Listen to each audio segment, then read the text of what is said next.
नमस्कार, स्वागत आपका हरियाणा न्यूज 24 पर। मैं हूं प्रिंस लामा। दुष्यंत चौटाला का बुरा दौर चल रहा है। जहां पहले बीजेपी ने जेजेपी को एक ही झटके में सत्ता से बड़े बेरहमी तरीके से बेदखल कर दिया, तो वहीं दूसरी तरफ अब दुष्यंत चौटाला को गांव में भी छुप छुप कर घुसना पड़ रहा है। यानी कि गांव के अंदर जाने से पहले दुष्यंत चौटाला को कई बार सोचना पड़ रहा है, क्योंकि किसान और जनता का जो रौद्र रूप है, जनता का जो गुस्सा है, वो बिल्कुल चरम पर है। और विरोध इस कदर बढ़ चुका है कि जहां भी चाहे बीजेपी की बात हो या फिर जेजेपी की बात हो, कोई भी नेता अगर हत्थे चढ़ जाता है तो उसको किसानों के, जनता के गुस्से का, नाराजगी का सामना करना पड़ता है। और जनता कहीं ना कहीं आसानी से उस नेता का पीछा भी नहीं छोड़ रही, उसको चारों तरफ से घेर कर उस पर सवाल दागे जाते हैं और कहीं ना कहीं नेता के पास कोई जवाब नहीं होता। तो ऐसे में नेता को वहां से अपनी जान छुड़ाकर ही भागना सही लगता है, उचित लगता है। अब ऐसा ही कुछ एक बार फिर दुष्यंत चौटाला के साथ देखने को मिला। पहले बीजेपी के कई नेता जो है किसानों के और जनता के गुस्से का शिकार हो चुके हैं, जिसमें हिसार लोकसभा प्रत्याशी रणजीत चौटाला का नाम भी शामिल है, सिरसा लोकसभा प्रत्याशी अशोक तंवर का नाम भी शामिल है, तो वहीं सोनीपत लोकसभा प्रत्याशी मोहनलाल बड़ोली भी जनता की नाराजगी की भेंट चढ़ चुके हैं। लेकिन अब दुष्यंत चौटाला का नंबर लग गया। दुष्यंत चौटाला जो कि हिसार जिले के ही नारनौद विधानसभा क्षेत्र के यानी कि नारनौद हलके के दौरे पर थे, गांव के अंदर जा रहे थे जनसभाओं को संबोधित करने के लिए, लोगों से, अपने वर्करों से मिलने के लिए। लेकिन जिस भी गांव में पहुंचे उसी गांव के अंदर दुष्यंत चौटाला को भारी विरोध का सामना करना पड़ा। यानी कि एक तरफ दुष्यंत चौटाला जो सत्ता विहीन होने के बाद अपने ही नेताओं और विधायकों की बगावत से जूझ रहे हैं, तो वहीं दूसरी तरफ अब दुष्यंत चौटाला को जनता के और किसानों के रौद्र रूप का भी सामना करना पड़ रहा है। नारनौद के गांव में कहीं दुष्यंत चौटाला को गाड़ियां छोड़कर पैदल चलना पड़ता है, कहीं दुष्यंत चौटाला को गाड़ी वापस घुमाकर उस गांव से उल्टे पांव दौड़ना पड़ता है। तो वहीं किसी गांव के अंदर दुष्यंत चौटाला दूसरी गाड़ी बदलकर कहीं ना कहीं छुपते छुपाते गांव से, चौर रास्तों से, गलियारों से होते हुए, कच्चे रास्तों से होते हुए निकलना पड़ता है। यह नौबत जो है दुष्यंत चौटाला के सामने, जेजेपी पार्टी के सामने फिलहाल बनी हुई है। पहले एक बार नारनौद हलके में जिस प्रकार दुष्यंत चौटाला का अलग अलग गांव के अंदर जो विरोध हुआ, एक जगह दुष्यंत चौटाला देखे गए कि वो गाड़ी छोड़कर पैदल चलने को मजबूर हुए। दूसरे गांव के अंदर देखा गया कि दुष्यंत चौटाला जो है गांव के अंदर ही नहीं घुसने दिए गए, गांव के अंदर उनकी दस्तक नहीं होने दी, बल्कि उनको गांव की सीमा से ही वापस खदेड़ दिया गया और अपने काफिले के साथ वापस जाते हुए गाड़ियां मोड़कर दिखाई दे रहे। तो वही तीसरे गांव में जब पहुंचे तो कहीं ना कहीं जनता का भारी गुस्सा देखने को मिला। और इस बीच दुष्यंत चौटाला को जो है अपनी गाड़ी की बजाय दूसरी गाड़ी में बैठकर वहां से निकलना पड़ा, वो भी खेतों के कच्चे और उबड़ खाबड़ रास्ते से होकर। पहले ये वीडियो, ये तस्वीरें देख लीजिए कि आखिर क्या कुछ जो मामला और किस प्रकार जो जनता ने दुष्यंत चौटाला का भारी विरोध नारनौद हलके के अलग अलग गांव में किया है।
अगली गाड़ी में थे आप पैदल जाओ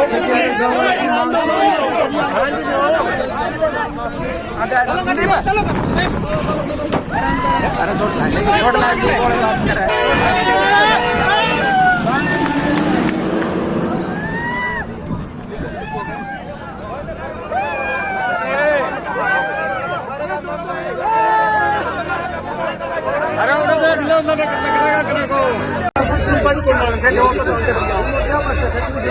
यो दुष्यंत बा गामड़ा गांव में गाड़ी उल्टी मुड़वा दी वो दुष्यंत की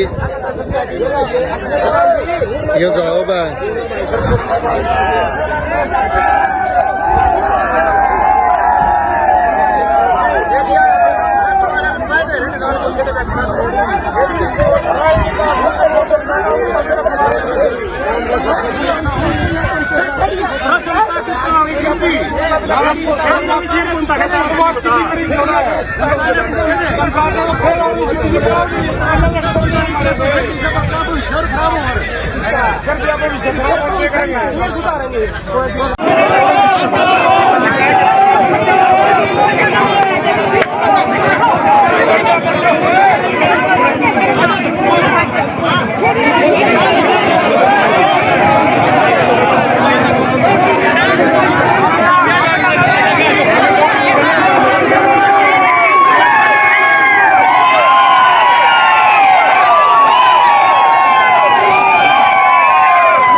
ले वो बाज गया रहा है दुष्यंत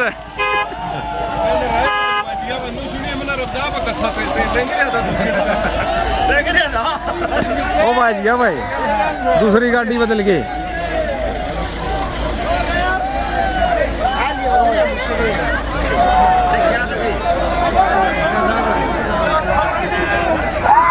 गांव खानपुर में जोरदार विरोध है और दुष्यंत भाई गाड़ी बदल के भाज गया साइड में। तो देखा आपने क्या कुछ जो है दुष्यंत चौटाला के साथ बनी है, क्या कुछ जो है दुष्यंत चौटाला के ऊपर बीती है। जब वो गांव के कार्यक्रम करने पहुंचते हैं तो कहीं ना कहीं उनको गांव के अंदर दस्तक तक नहीं लेने दी जाती है, गांव के अंदर घुसने तक नहीं दिया जाता है और गांव की सीमा से ही वापिस खदेड़ दिया जाता है गांव के लोगों के द्वारा। और हम ये नहीं कहेंगे कि ये हालात सिर्फ जेजेपी के सामने या फिर दुष्यंत चौटाला के सामने बने हुए हैं, बल्कि यही हालात बीजेपी के और भाजपा के प्रत्याशियों के सामने भी बने हुए हैं। ज्यों ही बीजेपी के प्रत्याशी भाजपा के नेता गांव के अंदर जा रहे हैं त्यों ही उनको भी इसी प्रकार जो किसानों के और जनता के गुस्से का शिकार होना पड़ रहा है। हालांकि यह तक कहा जा सकता है कि दुष्यंत चौटाला से भी बुरे दौर से बीजेपी के लोकसभा प्रत्याशियों को गुजरना पड़ रहा है। एक दो नहीं बल्कि तीन प्रत्याशी अब तक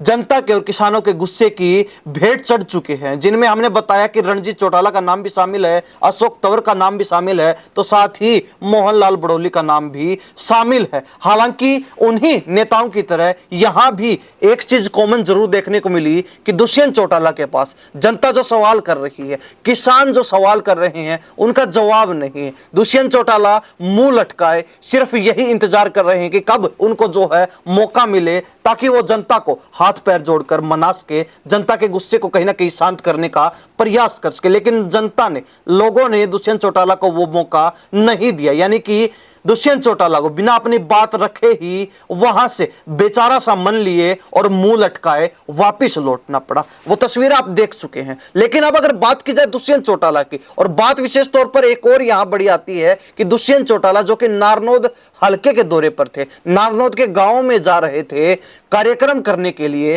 तो ऐसे में नारनौद हलका जो है जेजेपी के ही विधायक रामकुमार गौतम वहां से हालिया विधायक हैं। लेकिन रामकुमार गौतम और दुष्यंत चौटाला के बीच जो 36 का आंकड़ा है वो किसी से नहीं छुपा। पिछले लगभग 4 वर्षों से लगातार दुष्यंत चौटाला और रामकुमार गौतम के बीच, दादा गौतम के नाम से जिनको जाना जाता है, उनके बीच एक लंबा चौड़ा विवाद चल रहा है। और विवाद है मंत्री ना बनाए जाने को लेकर, क्योंकि रामकुमार गौतम की एक लंबी चाहना थी, एक तमन्ना थी काफी लंबे समय से कि वो मंत्री बने। लेकिन कहीं ना कहीं दुष्यंत चौटाला के ऊपर आरोप लगाते हुए वो कई बार कह चुके हैं, और कई बार नहीं बल्कि कोई मौका नहीं चूकते हैं, कोई मौका नहीं छोड़ते हैं कि दुष्यंत चौटाला के कारण उनको कोई मंत्रालय नहीं मिल पाया, वो मंत्री नहीं बन पाए। यानी कि एक हरियाणवी शब्दों का इस्तेमाल करते हुए दादा गौतम कहते हैं कि सारे डिपार्टमेंट तो दुष्यंत अकेला जीम गया। तो ऐसे में कहीं ना कहीं उनका जो गुस्सा है, जो नाराजगी है दुष्यंत चौटाला के प्रति मंत्री ना बनाए जाने के चलते, वो पिछले 4-4.5 सालों से लगातार देखने को मिल रही है। रामकुमार गौतम जो ना जेजेपी के कार्यक्रमों का हिस्सा बनते हैं, ना पार्टी की मीटिंगों का हिस्सा बनते हैं, और यहां तक कि सुनने में आ रहा है कि वो भाजपा के टच में अधिक दिखाई दे रहे हैं और कहीं ना कहीं बीजेपी में कभी भी जा सकते हैं। जिस प्रकार 2019 में सांसद चुने गए बीजेपी के हिसार से ब्रजेंद्र सिंह सांसदी छोड़कर इस्तीफा देकर और कांग्रेस में शामिल हुए, ठीक उसी प्रकार रामकुमार गौतम भी किसी भी समय जेजेपी को झटका दे सकते हैं और बीजेपी में शामिल हो सकते हैं। हालांकि इसको लेकर दुष्यंत चौटाला से बातचीत की कि किस प्रकार उनको जो है एक बुरे दौर से गुजरना पड़ रहा है। पहले बीजेपी उनको सत्ता की कुर्सी से धक्का देकर नीचे गिरा देती है, और नीचे गिराना भी क्या हुआ, बेरहमी से सत्ता से बेदखल कर देती है। और अब जो है दुष्यंत चौटाला गांव में भी नहीं जा पा रहे, छुपते छुपाते गांव में घुसते हैं, और जब वहां भी जनता को पता चलता है तो वहां भी उनको छुपते छुपाते ही गांव से निकलना पड़ रहा है। आखिर ऐसी स्थिति क्यों बनी, क्यों जो है ये माहौल दुष्यंत चौटाला के खिलाफ, जेजेपी पार्टी के खिलाफ देखने को मिल रहा है? क्या कुछ उन्होंने जवाब दिया, एक बार वो भी सुन लीजिए। विरोध किसका होगा? अपने का होगा, पराये का तो नहीं करोगे। जिस पे अधिकार मानते हो उसी का करोगे। और मैं ये मानता हूँ कि बिना डिस्कशन, कभी डेलिब्रेशन डिस्कशन के आगे कदम भी नहीं उठते। राजनीति करनी है, 45 साल करनी है, पता नहीं कितने विरोध झेलने पड़ेंगे और कितने विरोधों को बैठकर सुलझाना पड़ेगा। तो कोई बात नहीं, ये तो छोटे मोटे वाद विवाद, गिले शिकवे हमेशा रहेंगे, चाहे आप सत्ता में हो विपक्ष में। मैं एमपी था, किसी की एक गली रहेगी वो भी विरोध में रहता था, किसी की एक ढाणी की लाइट रहेगी वो भी विरोध में रहता था कि तूने इसका कर दिया उसका नहीं कर दिया। आज के दिन कोई एसोसिएशन है, कोई पॉलिटिकल पार्टी है, वो विरोध किस चीज़ का करती है? सरकार का करती है। मैं तो सरकार में भी नहीं हूँ। मुद्दों का करती है, वो मुद्दों पे भी मैं साफ हूँ। विरोध कर रहे हैं, उनका अपना काम है, विरोध झेलेंगे हम भी, ये हमारा काम है। दुष्यंत चौटाला राजनीति करनी तो नहीं छोड़ेगा। उनसे घबराकर ये सोचा जाए कि लोकसभा चुनाव छोड़ देगी जेजेपी, छोड़ेगी नहीं। तो 4 साल से छोड़ी हुई माननी है, पार्टी से त्याग उनने नहीं दिया, इस्तीफा उनने दिया, दे देंगे, जौनसी में जाना चाहे चले जाएंगे। उनका बस चलता तो शायद 4.25 साल पहले ही किसी तरह की बात कहकर वो ऐसे ऐसे आरोप लगा के कुछ सिद्ध हुआ। कहीं ना कहीं वो जो मेयर फ्रस्ट्रेशन है उसका नजरिया है कि इस तरह की बातें वो कह जाते हैं, या फिर उम्र शायद उनके आगे है, अब उनको कैमरे से दूरी बना लेनी चाहिए। मैं तो यही सलाह दूँ। तो सुना आपने दुष्यंत चौटाला को भी, उन्होंने साफ तौर पर कहा है कि जनता का राइट है हक है विरोध करना। अगर वो किसी मुद्दे को लेकर विरोध कर रहे हैं तो हमारा भी हक बनता कि हम उस विरोध को झेलें, और कहीं ना कहीं हम उस विरोध को झेलने के लिए भी तैयार हैं। लेकिन दुष्यंत चौटाला ने कहा कि वो फिलहाल सत्ता में नहीं है।